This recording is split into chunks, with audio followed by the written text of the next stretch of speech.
On today's episode, we spend a little time remembering our dear departed brother.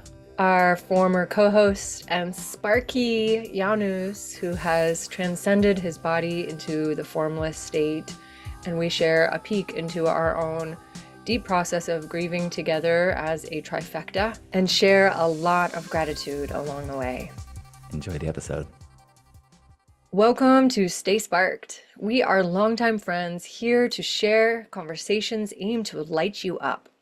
I'm Betsy FINKLEHOO, the creator of the Power Affirmation Journal and Somatic Bodyworker. I am John HALCYON, host of the Hug Nation YouTube channel. And we love starting with gratitude in every conversation. And so we will start us off with some gratitude, and then we're going to dive into a very beautiful conversation today about our dear friend Janus. I had a thought. Yeah. I think this whole episode is about gratitude. Oh, yeah.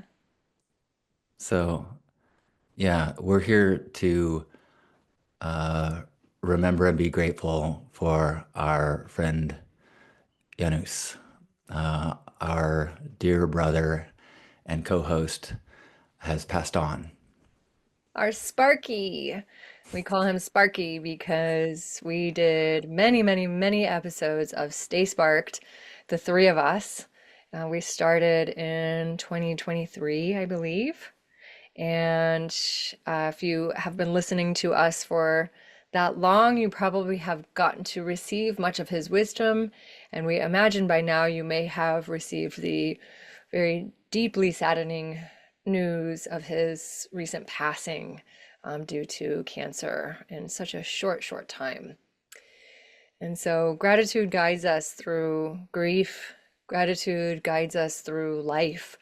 And today is really about that. So I love that you called that forward, Halcyon. So I'll just say I'm just so grateful for Stay Sparked because it Yeah. has provided us an opportunity to deepen our friendship with each other, Janus. And I'm so grateful for our listeners out there who have reflected back to us that you have been receiving our conversations with a lot of insight and inspiration. And that is the fuel that keeps us going. So big shout out to all of you that have been listening. Thank you so much. Yeah. And I love knowing that he knew that, he knew that the words that he was putting out there and even, at the end, he knew that he had hours and hours of his words that and his voice and his laugh that are recorded through Space Stays Parked, that the people that miss him will be able to see, and the people that never met him, and the young boy who will probably not remember. But Yes, his son, his precious son, who's one who had an opportunity to know him for a very short time, but has his DNA, his precious energy of the powerful man that he was. It's in his blood. And so we are so grateful and so grateful to you, Halcyon, especially for just gathering all of the footage and all of the little clips of Janus's voice, um, all of the beautiful quotes he would just bust out and his silliness. And so that will be coming soon. So thank you, Halcyon, for going and working through all of our many hours of footage to gather that. it's such a treat. It's such an awesome process of being present with him as I'm going through it. And I, today's episode is really, we're not really sure exactly what this is. We have an episode planned with some other friends that are going to come together, and we'll be sharing stories, more of a tribute episode. But the last chapter that we all shared together, the three of us, was unique and such a classroom, and that we just wanted to get together and kind of share a little bit of the fresh stuff in our hearts and our minds. It's funny, I sometimes I am so joyful when I am thinking about him, and sometimes I am overwhelmed with sorrow, and this kind of this grieving with gratitude process. So I mean, before we started, I was like, I hope I don't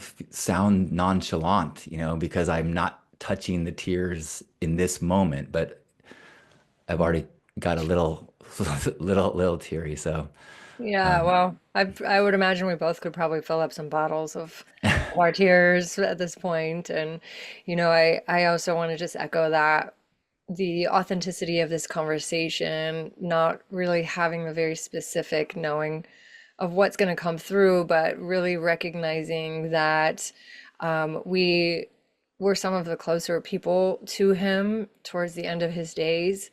And Stay Sparked was a very big part of that because we were meeting weekly for quite some time until there was a moment that we had to kind of make some hard decisions together, the three of us, that he was going to need to put a pause, take a sort of a sabbatical from recording so that way he could tend to the things that he needed to tend to. And so, the invitation was for him to come back when he wanted to.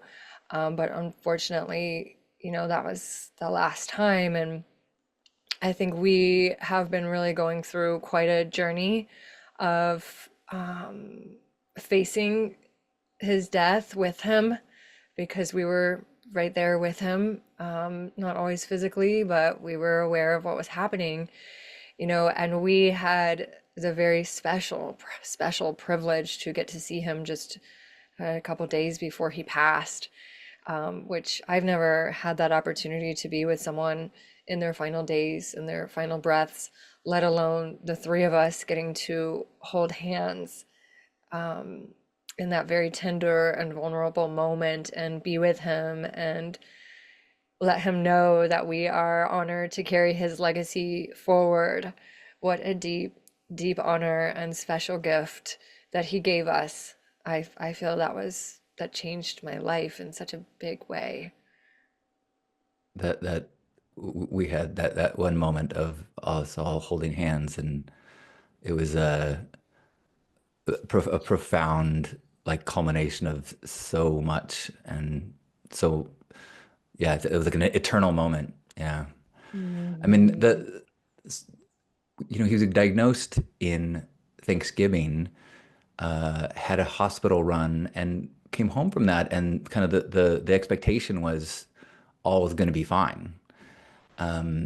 And he returned to the hospital, I guess around the start of the year, and it was bad. And he initially did not want anyone to be a part of that hardcore journey. And and so eventually led a very few people in, including Betsy and I. And it was, like I really, it's a, on one hand, you're like I share everything with everyone all the time, you know, um, but I totally understand the desire to go through something so intense without kind of inviting everyone in. I mean, there was a real so there was a chapter when there was a lot of hope, not necessarily from the medical community, but from him and those of us close to him. And so, without a lot of doctors saying, "You got this," that was the vibe. We're gonna make it. And I could really see how it would be hard to have people visit and see in their faces anything but, "Hey, how's it going?" Because it was a for me it was a really challenging interaction to talk to him about what's going on with my partner, and yeah, we had this going on, and it really clearly, knowing that his health was as sick as I've ever seen another person. Um, and so there was this process of just trying to be there as a friend, and I could totally see why it could be really hazardous to have people reflecting back to you anything but all is well. Yeah. Yeah. And there's some time there as well for him that he was fighting. His spirit was strong, so strong that he was like, I don't even want to talk about death because that's Yeah. not Oh, yeah. happening. It's not happening. And so I'm not even going to go there. And so I know for me, then hearing that, that kicked me into cheerleader mode. You got this. You got this, brother. I believe in you. And then the community started to rally, and it was so beautiful. All these, we gathered all these voice memos of all these wonderful friends saying these wonderful things, saying, you got this. I'm seeing you wrapped in light, holding you, envisioning. And it was powerful to have these words spoken into the collective field and record them while he was going through that. It was powerful, and it was also really challenging too for me in this state, knowing that his right hand person that was there, the primary person that was there with him every day, bless her heart, was giving me information that the doctors were giving her, and it was not good. And so it's like, how do you hold such a deep place of hope for a miracle for your friend while also preparing yourself to say goodbye, potentially, you know, grieve on a very deep level. And so it was interesting to sit in that for some time and to hold that place of hope for him while also feeling the reality of what was going to happen. And Yeah. so, yeah, I feel like that was a real teacher for me in a practice that I've never really done before. Me Uh, neither. and Yeah. yeah, That being like holding onto the miracle, having a part of you knowing the possibility, the very realistic possibility, and also knowing that the very real possibility is not something that is available to other people. So as people are asking questions and things, it's just you and I and a couple other people able to hold that. And I don't know, like there was a big shift when we got the announcement that he was shifting to pain management only, yeah. and had in his I will not entertain anything other than conquering this too. Okay, this is I need to prepare for death, and that then there was a shift we could let people know, and like it was a really, again, this is I'm centering this particular upon me, like so like that experience for me of of living in this secret fear grief for a month, and then having the community like suddenly surge with grief and love. It was really helpful for me, and to feel like everyone holding him.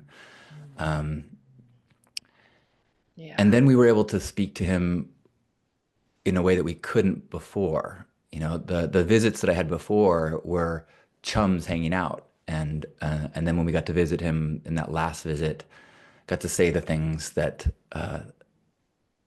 you'd want to say. I'm so grateful. I mean, I respect anyone's choice in their journey, but I'm so grateful that he had that decision that welcomed us in to be a part of the knowing that this is the end, Hmm. you know? Yeah. Yeah. It's really an honor. I feel so honored.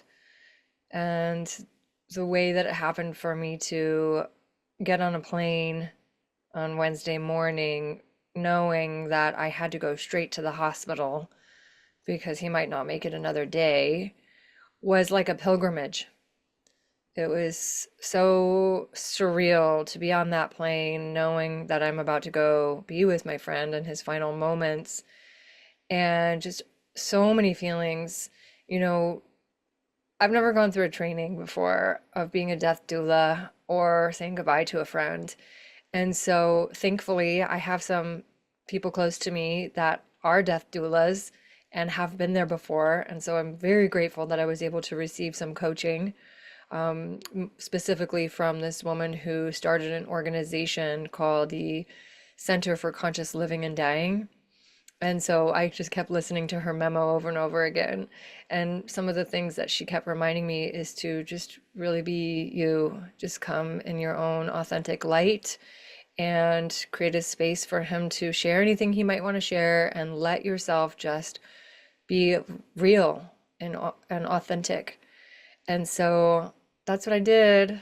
And I'm in the process of writing it all out because in that 1 hour window of just sitting with him and me and him, so much happened. And it was so healing and so powerful. And, you know, I want to share a lot of the things that happened. And one that I'll share here with you now is kind of speaking to what you were sharing around like, how do you show up from that place of like lightheartedness and joy and not sobbing because a part of me just wanted to be able to show up with that kind of love and care for him. And so when I got there, I did. I was holding this lightness of my heart for him and gratitude. And I came in and I was like, "Hey, Sparky. Hey, I'm so grateful to be with you. And look at you. Oh my gosh, like this is crazy. I can't believe this is happening. Like, wow."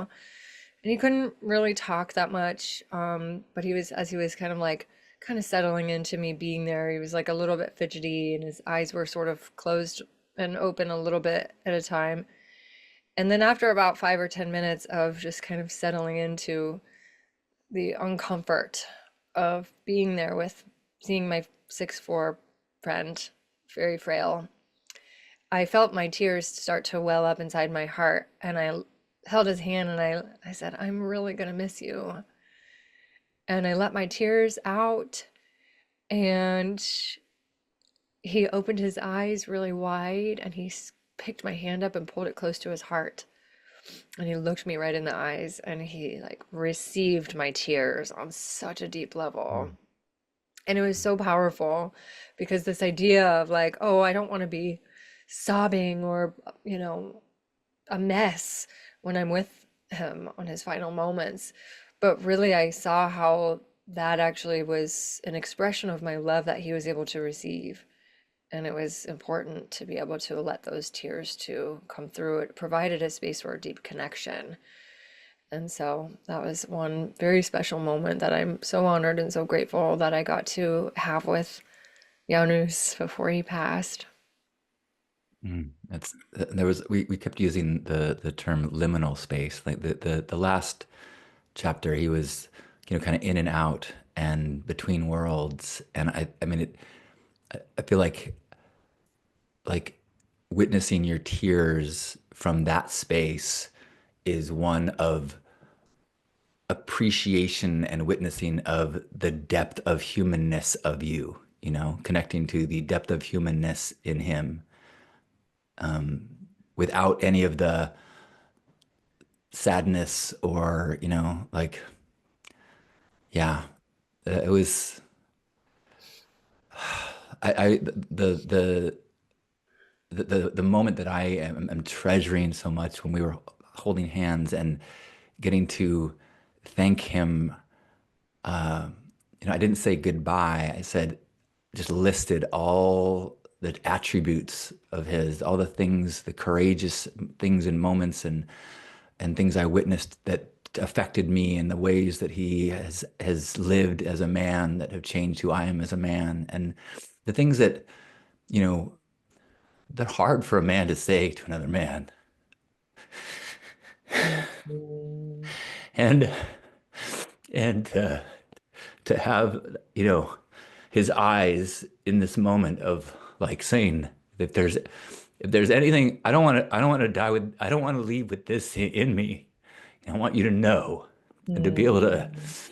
and it really has made me, I think I'm pretty good at giving praise to people and gratitude, but I really have been like upping my voice messages I send to people saying, "Hey, I appreciate you," just because Hmm. I mean, there's so much about this last chapter that has just changed me. Like over the last since my first visit in the hospital, like I kept finding myself in these moments with my now fiance, um, where I was just so present, just like so aware of how joyful this moment was, and it's it's just this being in the meditation of transition and preciousness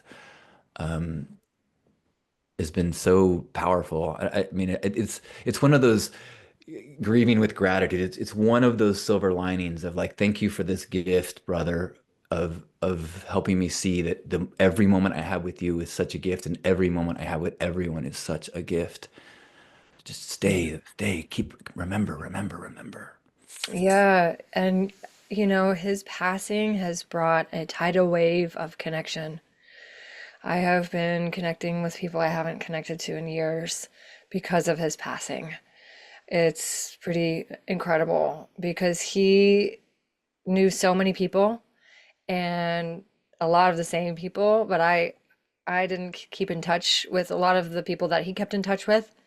And it's been really beautiful to feel so many friends from far and wide reaching out and just sharing condolences and little virtual hugs and memos and phone calls and check-ins. And it's really beautiful to feel how there is this really powerful coming together and in honor of his life and what legacy he left.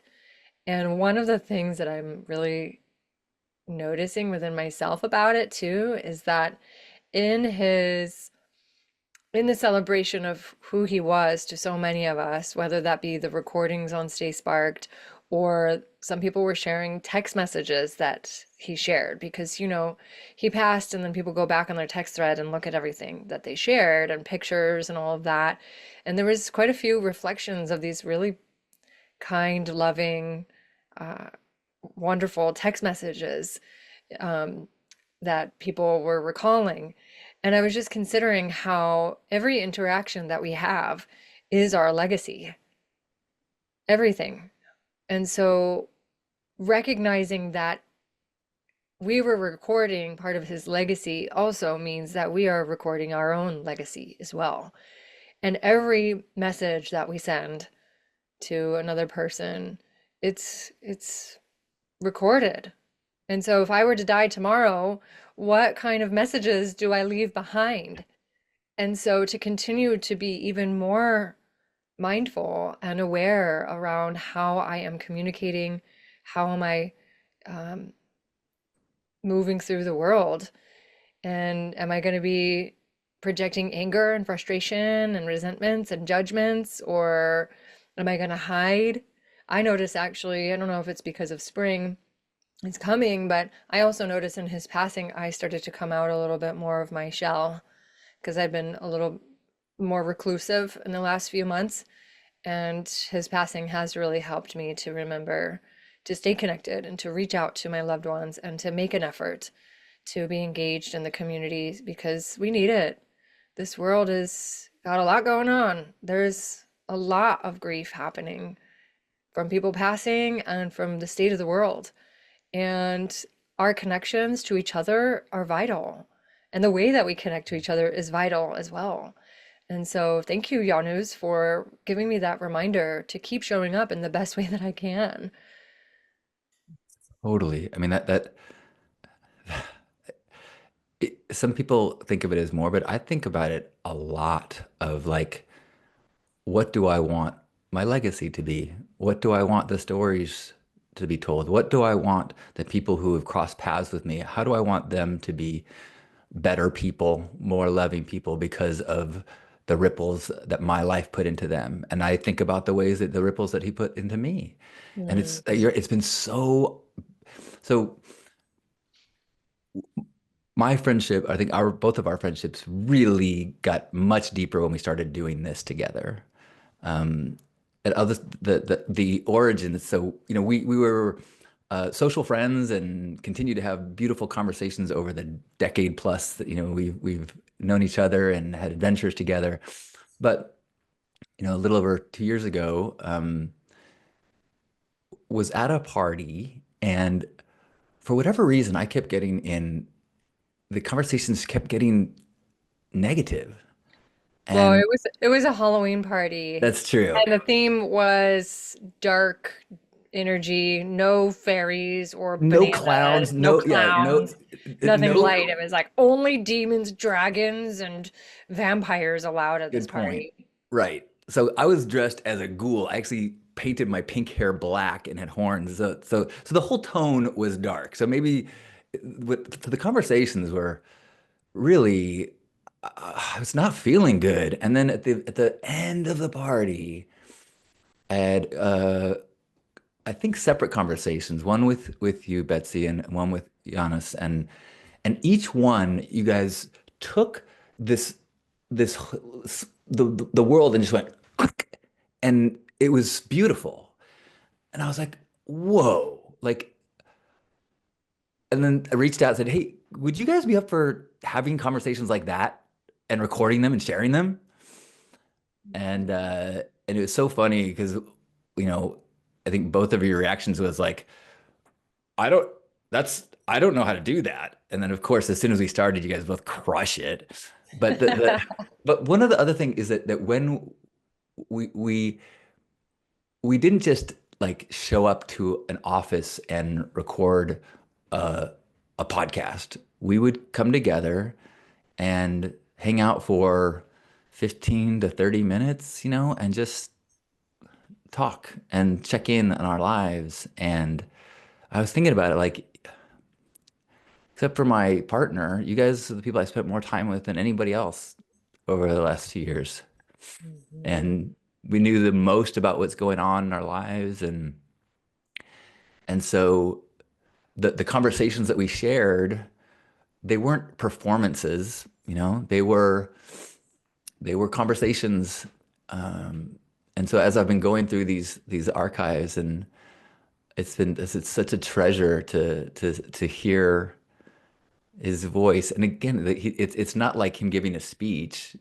It's our brother, you know, giggling as he's talking about some vanity thing that he just was embarrassed about, or some stupid thing he did when he was a kid, or what he learned from that. And it's just like, oh, it's so good.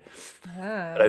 yeah, Yeah, well, I think that's beautiful to be able to give insight into the spark of Stay Sparked because it was based on conversations that we were having at gatherings that were uplifting, and that when we left those gatherings after seeing each other, we felt better and inspired and kept thinking about the things we talked about.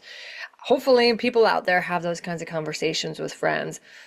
We were lucky enough to have one of those people. You, Halcyon, knows how to make a podcast. And so the consistency of all three of us showing up to our friendship, to the service of bringing inspiration into the world through our conversations, that is that guiding light. Let's stay inspired. How do we stay inspired in a modern world? Is what we first started calling this.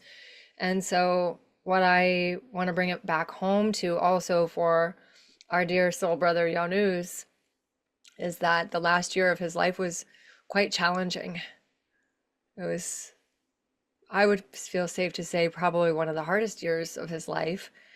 And I'm so grateful and honored that Stay Sparked was a spark for him and that we got to hold that spark for him in a dark time and that we get to continue to hold that spark for him and honor his legacy and create space for others to come together and share in his honor as well. As you alluded to at the beginning of this conversation, is that we were so excited to do a remembering red moon, Janu's red moon, as a way to bring some other voices of his friends and soul kin to share a little bit about their inspiration of who he was. Maybe that's a good place to come to a close here and uh, final spark of just so much gratitude. So I'm so grateful for these conversations that we've had over the last 2 years and how much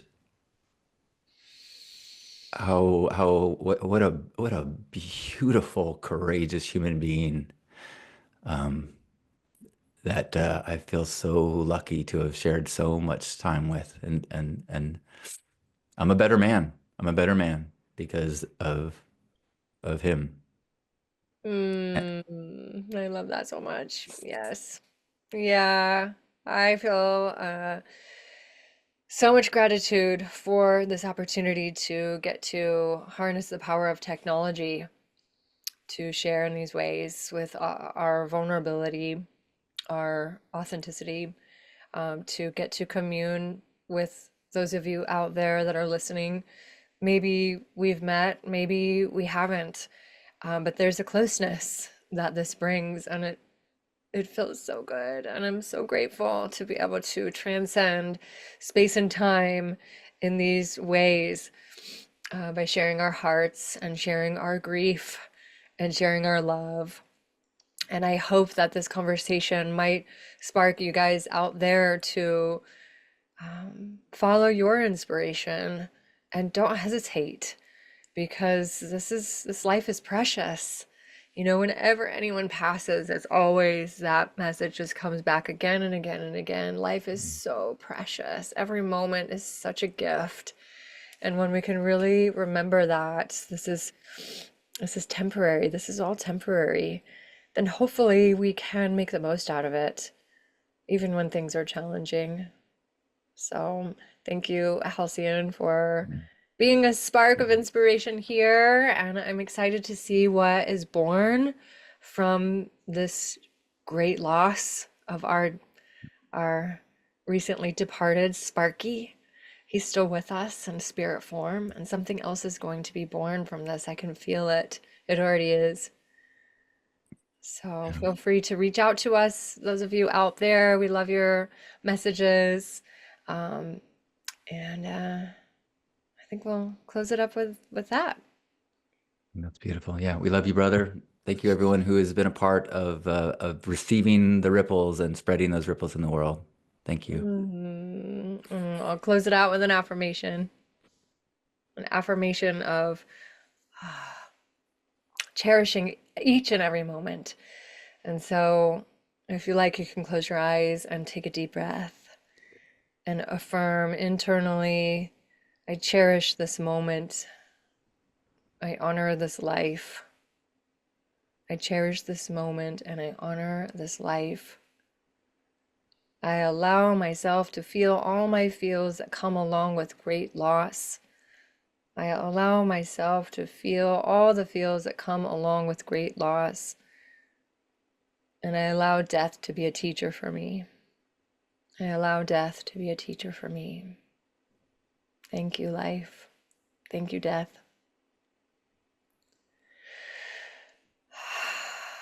Always keep coming back to gratitude. So thanks, everybody. Stay sparked, people. Love you. Welcome to Stay Sparked. We are three longtime friends who have been inspiring each other for over a decade, and we are here to share our conversations aimed to inspire and to light you up. So, I am Janus.